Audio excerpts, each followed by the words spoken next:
Benshi baravuga ngo urukundo rurababaza, abandi bati urukundo rurashimisha. Ese ubundi urukundo ni iki? Ese benshi ko bavuga ngo urukundo ni ugukora imibonano mpuzabitsina, ese ni ukuri? Ese urukundo nyakuri ruhuriye hehe n'imibonano mpuzabitsina? Ndagira ngo turebere hamwe dusobanukirwe. Ese irari n'urukundo ni ibintu bibiri bihura cyangwa se ni ibintu bibiri bitandukanye? Ndagira ngo ibi bintu byombi tubirebere hamwe. Munyemerere muri iki kiganiro mbagezeho ibintu bitatu bidasanzwe biranga urukundo. Ese ni ibihe bimenyetso biranga urukundo? Ese ubundi mu rukundo rugabyemo amoko angahe?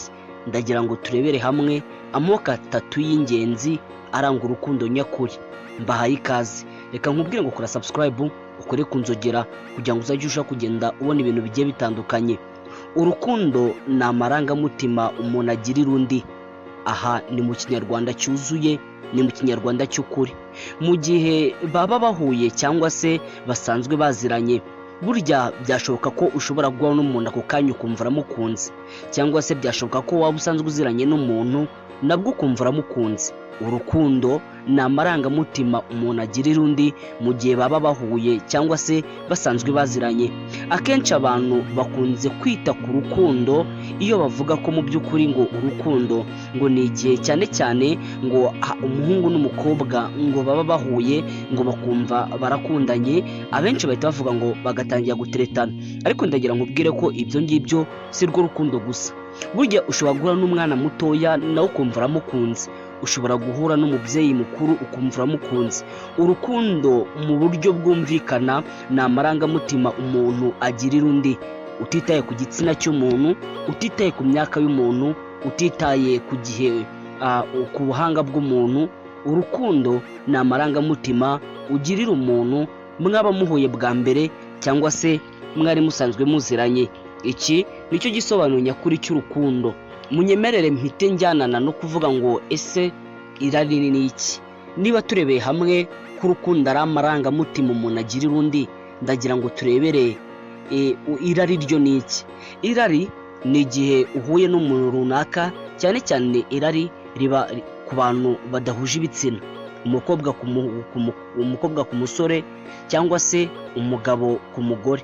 Akenshi irari ni igihe uhuye n'umuntu ukamurarikira cyangwa se ukamwifuza by'ako kanya gatoya, ukumva ko waryamana nawe cyangwa se ukagira ikintu kiriwe kuri we ku mubiri we urarikira.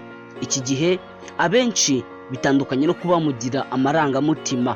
Burya umuntu ugirira amarangamutima ni umuntu uba ukunze bya nyabyo, ukumva ko igihe cyose mwazahorana, ukumva ko igihe cyose yahora ari inshuti yawe.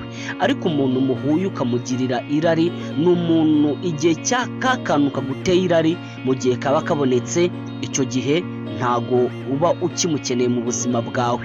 Ahangaha niho abantu benshi bitiranya urukundo n'irari. Burya urukundo ni amarangamutima ugirira umuntu, ukumva ko mu gihe icyo ari cyo cyose uwo muntu yaba uw'ingenzi mu buzima bwawe. Naho mu gihe irari ni igihe uhuye n'umuntu ukumva ko mwakorana imibonano mpuzabitsina bitewe n'agace kamwe ku mubiri we katumye umurarikira, ariko icyo gikorwa iyo kirangiye uhita wumva atagikeneye mu buzima bwawe.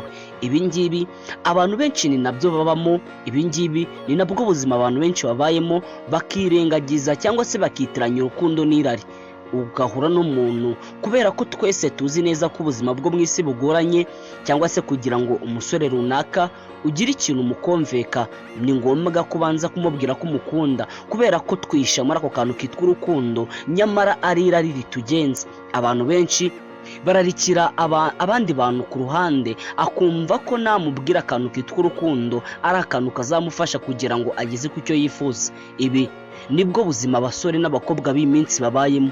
Urahura n'umuntu bitewe n'irari umugiriye ukamubwira ko umukunda, ariko n'ubundi nubwo akoresha igisobanuro cy'urukundo ntago ari urukundo rwa nyarwo, cyane ko burya muri iki gihe uramutse ubwiye umuntu ko umurarikira byaba birangiye, umubano hagati yanyu mwembi waba urangiye.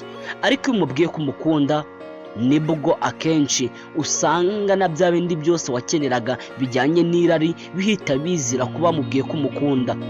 Irari ni igihe uhuye n'umuntu ukumva uramurarikiye, ukumva uramwifuje bitewe n'agace kamwe cyangwa se n'igice kimwe ku mubiri we gitumye umurarikira. Naho urukundo ni amarangamutima umuntu agirira undi mu gihe baba bahuye ari ubwa mbere cyangwa se baba basanzwe baziranye. Ahangaha ni naho abantu benshi bavuga ngo ese gusambana cyangwa se gukora imibonano mpuzabitsina, ibi ngibi ni ikimenyetso gikomeye cyane cy'urukundo. Ndagira nkubwire ngo uribeshya. Abenshi bibwira ko imibonano mpuzabitsina ngo ari ikimenyetso gikomeye cy'urukundo, ariko ahubwo imibonano mpuzabitsina ndagira nkubwire ko ni ikimenyetso gikomeye cyane cy'irari. Iyo umuntu agukunda by'ukuri ntago yumva mwakora imibonano mpuzabitsina, cyane ko burya urukundo n'imibonano mpuzabitsina ni ibintu bibiri bitandukanye. Akenshi uzasanga umusore cyangwa se umukobwa mu gihe mwahujwe n'irari ariko byaba bidakunze ko mukora imibonano mpuzabitsina, akenshi uzasanga umukobwa ahita bivamo cyangwa se umusore agahita bivamo akakubwira ati niba utemeye ko imibonano mpuzabitsina iba, reka iby'urukundo tubihagarike. Ariko burya mu by'ukuri ntabwo ruba ari urukundo, ahubwo n'irari ryamugenzaga. Reka mbone rero nkubwire aka kantu. Niba ukundana n'umusore umunsi ku munsi akaba yifuza ko mwakora imibonano mpuzabitsina, uwo nguwo ntago agukunda. Niba ukundana n'umukobwa ariko ukaba ubona ko yabaye addicted y'imibonano mpuzabitsina hagati yawe nawe, uwo nguwo ntago agukunda. Umusore ugukunda by'ukuri ntago yifuza ko muryamana bya buri kanya, burya akabone niyo byaba ariko uba ubona ko atari byo bimugenza. Umukobwa ugukunda by'ukuri ntago yifuza ko mwakora imibonano mpuzabitsina. Reka mpite mbihuza n'ikintu cyitwa amafaranga. Abantu benshi baravuga ngo ese amafaranga niyo agaragaza urukundo nyakuri. Ahangaha akenshi usanga igitsina gore ari busanga bakabasora amafaranga cyangwa se abagabo amafaranga. Umukobwa akakubwira ko nutamwitaho cyangwa se ngo umuhe amafaranga nk'uko abyifuza, icyo gihe urukundo rukagaragara nk'aho rudahari. Ndetse rimwe na rimwe abakobwa baremera bagatanga n'ibiguzi. Ibiguzi nshaka kuvuga ni imibonano mpuzabitsina, akaba yakemera ko imibonano mpuzabitsina iba, ariko mu by'ukuri intego ye ari ukugira ngo abone ayo mafaranga. Ndagira mbabwire iki kintu nacyo, urukundo nyakuri ntago rugaragarira mu mafaranga. Urukundo nyakuri nk'uko twaboneye hamwe ko rutagaragarira mu mibonano mpuzabitsina, ndagira mbabwire ko urukundo nyakuri n'ubundi ntago rugaragazwa n'amafaranga.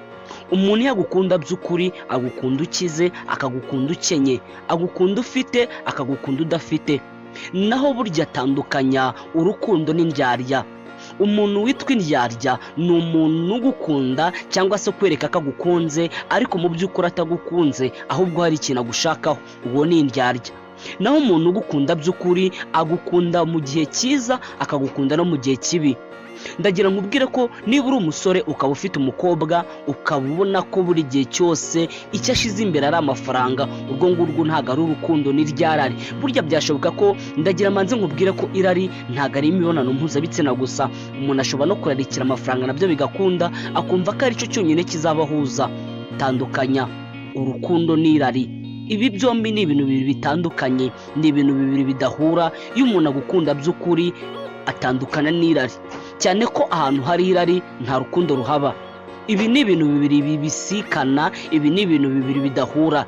Iyo umuntu agukunda atandukana n'irari, icyo ni kimwe. Kandi ikindi kintu cyo kumenya, iyo umuntu akurarikira cyangwa se hari ikintu ararikira kuri wowe ntago aba agukunda. Ibi bintu uko ari bibiri ni ibintu ukwiriye kumenya, ni ibintu bidahura, ni ibintu bifite itandukaniro cyane. Urukundo n'irari ni abanzi ba mbere babana mu buzima bwa buri munsi, ariko umwe ashobora kwifashishwa kugira ngo abone icyo ashaka. Munyemerere noneho mbabwire iki kintu. Abantu benshi bajya bibaza ngo ese niba ufite umusore mukundana ariko umunsi ku munsi ukabona ko yifuza imibonano mpuzabitsina kuri wowe, ubwo ndavuga ku mukobwa, uwo ngo arakurarikira ariko ntago agukunda. Niba ufite umukobwa se, uri umusore cyangwa se uri umugabo, ufite umukobwa mukundana ariko akubwira ko agukunda, ariko umunsi ku munsi uba ubona amafaranga ari yashize imbere, ubona hari icyo yifuza, ukabona ashaka kwambara inkweto nshyashya igezweho, ukabona ashaka kurya ibiryo byiza bigezweho, ukabona mbese ubuzima bwe bwose arashaka kuba mu buzima bwiza buhenze. Ubu ngubu ndagira nkubwire ko atagukunda ahubwo arakurarikira bitewe n'ibyo ufite. Ashobora kurarikira ubuzima bwiza abona ubayemo, akumva ko ashobora kugukoresha nk'igikoresho kugira ngo nawe abeho mu buzima bwiza. Iryo ni irari, ntabwo ari urukundo. Ndagira manze nkubwize ukuri yuko umuntu ugukunda by'ukuri ntago ararikira. Umuntu ugukunda, ndagira nkubwire cyane cyane, burya uwo mukobwa iyo utamwitaho, iyo ibyo ngibyo utabimuhereza, ntagatinya kuba yajya kubishakira ahandi, kabona ikiguzi cyose byamusaba ariko yagitanga akabibona. Iyo umukobwa ararikira amafaranga, kuba yaryamana n'umusore urenze umwe ku munsi, ariko bya bindi yararikiye akabibona, ntabwo ari igitangaza. Kuba umusore ararikira umukobwa ntabwo ari igitangaza. Kuba yaryamana n'umukobwa nonaha, ejo akaryamana n'undi, n'ejo akaryamana n'undi, kandi bose ababwira ko abakunda, ariko kubera ko ari irari rimugenza, we ntabwo ari igitangaza. Ariko umuntu ugukunda, iyo ubabaye arababara. Umuntu ugukunda, iyo wishimye arishima. Iyo ubayeho nabi aragukunda, waba ubayeho neza aragukunda. Icyo ngicyo nicyo gisobanuro nyakuri cy'urukundo. Nshuti bakunzi ba Ibyegeranyo Empire, reka mbashimire mwe tubana umunsi ku munsi. Reka nkubwire ngo kora subscribe, ukore kunzogera kugira ngo uzajye usha kugenda ubana natwe mu biganiro bigiye bitandukanye. Ndagushimiye cyane.